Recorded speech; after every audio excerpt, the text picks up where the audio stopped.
মেয়েদের ওপর অত্যাচার হবে কতবার, এবার তো মানতে হবে অসুরকেও হার। কি সবাই ভালো তো? না, আজ আর এই কথাটা বলবো না, কারণ এই রাজ্য আর ভালো নেই।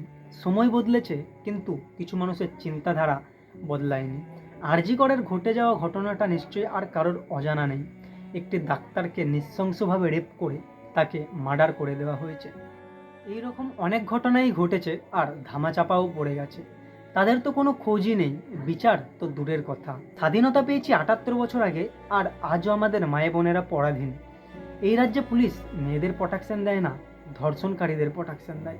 রেপিস্টের বাড়ির নিচে পুলিশ কাট, বাহ! পুলিশ দাঁড়িয়ে দাঁড়িয়ে সবাই আসছেন, দেখুন কি ভালো আমাদের কলকাতা পুলিশ। চিনে রাখুন, এই মহিলা পুলিশগুলো দাঁড়িয়ে দাঁড়িয়ে হাসছে, এটা হচ্ছে আমাদের পুলিশ।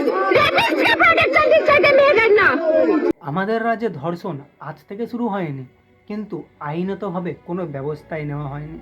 ধর্ষিত হওয়া পরিবারকে কয়েক লাখ টাকা দিয়ে দাও আর কেসটাকে ধামাচাপা করে দাও। মেয়েরা বাঁচার জন্য লড়াই করছে আর ধর্ষণকারীরা বুক ফুলিয়ে হাঁটছে। এই ধর্ষণ এবং নৃশংস হত্যার বিচার চাই। আচ্ছা, আমরা কখনো ভেবে দেখেছি মেয়েদেরকেই কেন বলা হয় রাতের বেলায় বাইরে বেরোবে না, ছোট জামা প্যান্ট পরবে না, যেখানে সংসদ বলে দিয়েছে সবার অধিকার সমান? যেখানে একটা ছেলেকে কেন বোঝানো হয় না একটা মেয়ের দিকে কি নজরে তাকানো উচিত, তাকে কেন শেখানো হয় না সেও কোনো মায়ের গর্ভ থেকে জন্মেছে? আরজি করের ঘটনাটা নিয়ে অনেকেই অনেক কথা বলেছে, কিন্তু আমার সবার থেকে একজনের কথাই খারাপ লেগেছে। সে আমাদের দাদা সৌরভ গাঙ্গুলি। তো চলো দেখে নিই আমাদের দাদা সৌরভ গাঙ্গুলি কি বলেছেন। না, আমার মনে হয় না একটা স্ট্রে ইনসিডেন্টে সবাইকে সমস্ত কিছুকে নিরাপদ না মনে করাটা ঠিক না। It is just one of the incidents. পৃথিবীতে সব জায়গায় এরকম করে অ্যাক্সিডেন্টস হয়, একটা ইনসিডেন্ট দিয়ে জাজ করা উচিত না। দাদা বলেছে এটা সাধারণ ঘটনা, প্রত্যেকটা দেশে হয়। আচ্ছা দাদা, আপনারও তো একটা মেয়ে আছে, আপনারও মেয়ের সঙ্গে যদি এমনটা হতো আপনি কি এরকম বলতেন? আপনার মুখ থেকে কি এরকম কথা বার হতো? তখন দাদা আপনাকে 10 লাখ টাকা দিয়ে চুপ করানো যেত না, কারণ আপনার 10 লাখ টাকার চেয়ে আপনার মেয়ের জীবনের মূল্যটা অনেক বেশি। ওরে লজ্জা লাগে না তোদের? এমন একটা রাজ্যে বাস করছি যেখানে রেপিস্টকে ধরার আগে, তাকে সাজা দেওয়ার আগে তাকে বাঁচানোর চেষ্টা করা হয়, সব প্রমাণ মেটানোর চেষ্টা করা হয়। গোটা রাজ্য জুড়ে, গোটা কলকাতা শহর জুড়ে, এমনকি বিদেশেও উই ওয়ান্ট জাস্টিস অর্থাৎ তিলোত্তমার জন্য উই ওয়ান্ট জাস্টিস চেয়েছিলেন। যে মুহূর্তে তারা এখানে শান্তিপূর্ণ বিক্ষোভ করছিলেন, তখন একদল দুষ্কৃতী আজকে এই এমার্জেন্সি বিল্ডিংয়ে একতলায় ঢুকে আমরা দেখতে পাচ্ছি যে এমার্জেন্সি বিল্ডিংয়ের সেই ছবি কিভাবে তছনছ চালানো হয়েছে, সেই ছবি আমরা আপনাদের দেখাচ্ছি TV9 বাংলার দর্শকদের। রেপিস্টকে বাঁচানোর জন্য যার রেপ হয়েছে তার পরিবারকে বলা হয় এটি একটি সুইসাইড, তাও হসপিটাল কর্তৃপক্ষ থেকে। रोते हुए मुझे वो लिपटती है और कहती है कि सब कुछ खत्म हो गया। मैंने कहा क्या हुआ? नहीं, मेरी लड़की ने सुसाइड कर दिया है, ये खबर आई है हॉस्पिटल से। তরুণ ডাক্তারকে ধর্ষণ করা হয়েছে, কি খুন করা হয়েছে সেটা পুলিশ বলবে, সেটা আমি বলতে পারবো না। শুধু এইটুকু বলছি, তার মৃত্যুটা স্বাভাবিক নয়, সেটা আমার মনে হয়েছে একজন ডাক্তার হিসাবে। সবাই বোকাচোদা, তোরাই সিয়ানা, তাই না? কখনো নররাক্ষস দেখেছো? নররাক্ষস দেখো। এমনকি হাতের আঙুলের নখ উপড়ে নেওয়া হয়, মাথা থেকে পা পর্যন্ত। আমরা সূত্র মোতাবেক জানতে পারি প্রায় 100-এরও উপর নাকি শুধুমাত্র ডিপ কামড় যাকে বলে, সেই দাঁতের কামড়ের চিহ্ন রয়েছে।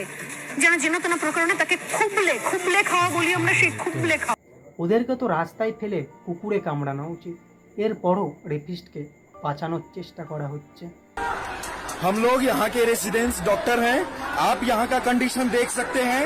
हजारों के संख्या में ये मॉब आया है, हम लोग पे अटैक भी किया है और इनका मेन टारगेट है कि जो भी एविडेंस है उसको टेम्पर किया। আমাদের পশ্চিমবঙ্গে যদি কোনো মেয়ে রেপ হয়, তাহলে আমাদের মমতা বন্দ্যোপাধ্যায়ের মুখ থেকে একটা কথাই বার হয়, মেয়েটি তো আর ফিরে আসবে না।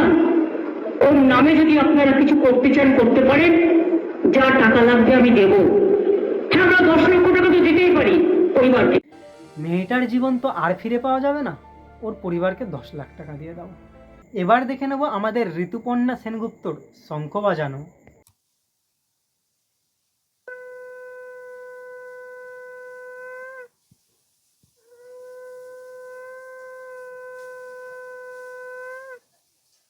সবাই কি একটা জিনিস লক্ষ্য করেছো ঋতুপর্ণা দিদির? শঙ্খতে কোনো ছিদ্র নেই। এটা যে এডিট করা সেইটা বোঝাই যাচ্ছে ঋতুপর্ণা দিদি। শঙ্খ বাজাতে গেলে ঠোঁট বাইরে নয় ভেতরে থাকে। আর আপনাকে তো কেউ শঙ্খ বাজাতে বলেনি। মানুষ রাস্তায় না খেয়ে আন্দোলন করছে আর আপনি শঙ্খ হাতে নিয়ে নাটক করছেন। আপনাদের লজ্জা করে না লজ্জা? আপনারাও তো একটা মেয়ে। প্রতিদিন বাসে ট্রেনে রাস্তাঘাটে কত মহিলা নির্যাতন হয়। কখনো কারোর কনুই চলে যায় প্রাইভেট পার্টে, কখনো কারোর অশ্লীল ছোঁয়া। গুমড়ে গুমড়ে মরো তোমরা। কেন কোনো ক্ষমতা ছিল না ওই অশ্লীল ছোঁয়া হাতটাকে ভেঙে কুড়িয়ে দিতে? আর এদিকে বলো আমরা নারী, আমরা সব পারি। কিচ্ছু পারো না তোমরা, কিচ্ছু না, শুধু বলতেই পারো। তোমরা জাস্ট এক পা এগাও, এক পা, জাস্ট এক পা। আশেপাশে তাকিয়ে দেখো, সবাই তোমাদের পাশে আছে আর অন্যায়ের বিরুদ্ধে রুখে দাঁড়িয়েছে। তোমরা জাস্ট এক পা এগাও, ভেঙে দাও ওই হাত, যেই হাত তোমাদের ইচ্ছের বিরুদ্ধে স্পর্শ করে।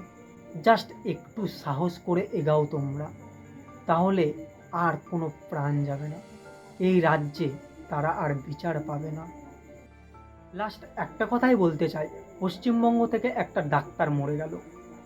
বেঁচে থাকলে এই ডাক্তারটাই কত মানুষের জীবন বাঁচাতো, কত মানুষের প্রাণ রক্ষা করতো।